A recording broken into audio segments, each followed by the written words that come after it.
This show is about people with many different backgrounds and beliefs that come together to create a loud voice within our nation. My work is very rooted in my cultural heritage. The number of people who identify as Hispanic has been on a steady rise for decades. This week, we look at the impact the Hispanic population has on our economy, politics, and culture. This is The Race.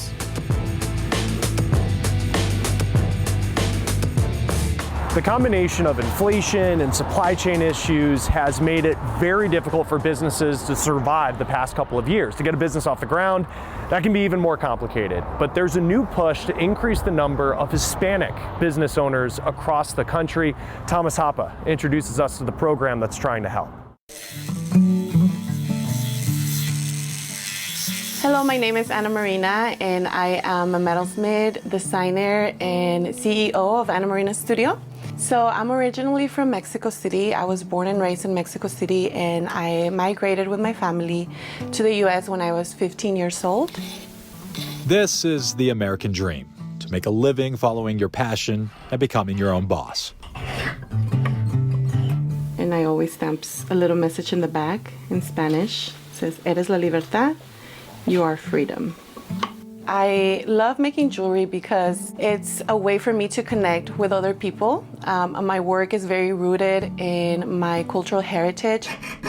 Ana Marina is an entrepreneur and has only been doing this for 2 years. While becoming an entrepreneur can be difficult in general, it can be even harder for the Latino community. I actually started making jewelry when I was undocumented. I was an undocumented student, and I was getting my BA in History and Latin American Studies. And when I graduated, I wanted to pursue a master's, but because I was undocumented, it was very difficult to continue paying out of pocket. So a way for me to make money and also to tap into my creativity was jewelry. According to the Office of Advocacy, small businesses account for 44% of the U.S. economy. However, the annual business survey reports only 5.6% of those businesses are Hispanic-owned. My name's Harry Hollins. I'm the Chief Strategy Officer at the Latino Leadership Institute. Latinos contribute about $2.6 trillion to the GDP of the United States. And again, that still is coming from 45% from small business. And to give you an idea, if you removed that GDP, it could literally crush the economy today. That's how significant the contribution from the Latino community is. Which is why the Latino Leadership Institute is launching a business accelerator called the Latino Entrepreneur Access Program, because they believe they are the catalyst for the future economic vitality for the country. About 96% of Latinos are really solo entrepreneurs. Only about 4% actually have employees, and that's when we start to get into growth and scale. So how do you start to help those founders, those entrepreneurs grow and scale their programs? And it is the access to the capital that we talked about, financial, social, technical, and a fourth component that we've identified, which is cultural capital. This program can help Latino entrepreneurs grow their business by access to help and investors. Because as of recently, data shows that funding to Latino entrepreneurs has stalled at about 2% of overall investment in startups. And the Latino Leadership Institute believes investing in these entrepreneurs is investing in overall Latino community wealth. Get that transferred to Spanish. Leonard Martinez. A few years back, we started a company called Attorney Docs. This program also helps not only startups, but established Hispanic-owned businesses like Leonard's grow. We feel programs like LEAP can take us to the next level. They can make us more competitive on a national level because we have this growing Latino population, and the better that the Latino population does, both economically, helps not only the United States, but it helps us worldwide, right? Ana Marina hopes other business owners like her use this program in order to achieve the dream she had since she moved to this country. There's so much that Latinos can share, but by creating their own businesses, I feel like they're establishing generational wealth that can also get trickled down to future generations. I'm Thomas Hopper reporting.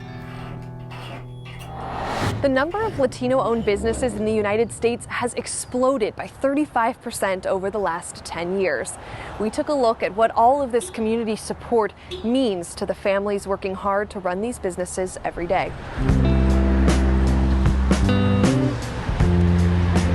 little village, La Villita, as we like to call it, is the Midwest's largest Mexican neighborhood. I mean, this is 100% the corridor, the gateway to the Midwest for Latinos. My family actually has been in this neighborhood for over 50 years. Mike Moreno is a third-generation business owner. So this right here is actually my grandfather. This was the first year we opened up on 26th and Ridgeway. His grandfather opened multiple grocery stores across Chicago, and his father opened the first Latino-owned liquor store in the state. And I asked him, I said, you know, why didn't you stay in the grocery business? And he said, simple. He said, liquor doesn't spoil. So he opened his first liquor store in 1977. It was actually the first Mexican, or I should say first Latino liquor store in the entire state.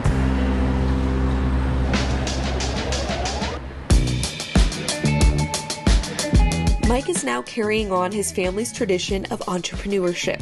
He opened Osito's Tap, a speakeasy cocktail bar and restaurant right next to his dad's store. The whole premise of the bar itself was supposed to showcase that mix of that old world Chicago vibe with that modern Latin flair. This specific bottle right here is one that me and my father did ourselves. His success is just part of the growing number of Latino-owned businesses in the United States. Nearly 1 in 4 new businesses opening now is a Latino-owned business. Mike says these spaces offer the entire community a place to share tradition. I was always very proud of where I came from and where my father had been born and immigrated from. And when you're supporting these businesses and you're coming in, you know, you're able to take a piece of that home. And Mike hopes this month celebrating Hispanic heritage and culture only brings more people in. But he says the support can't stop there. Hispanic Heritage Month it's amazing to kind of showcase and be kind of represented. But at the same time, I'm a huge proponent for communitarianism, a huge proponent for shopping local and supporting local, because the small businesses is what keeps this community thriving. Year-round support is crucial from the community because these businesses do face more barriers to open.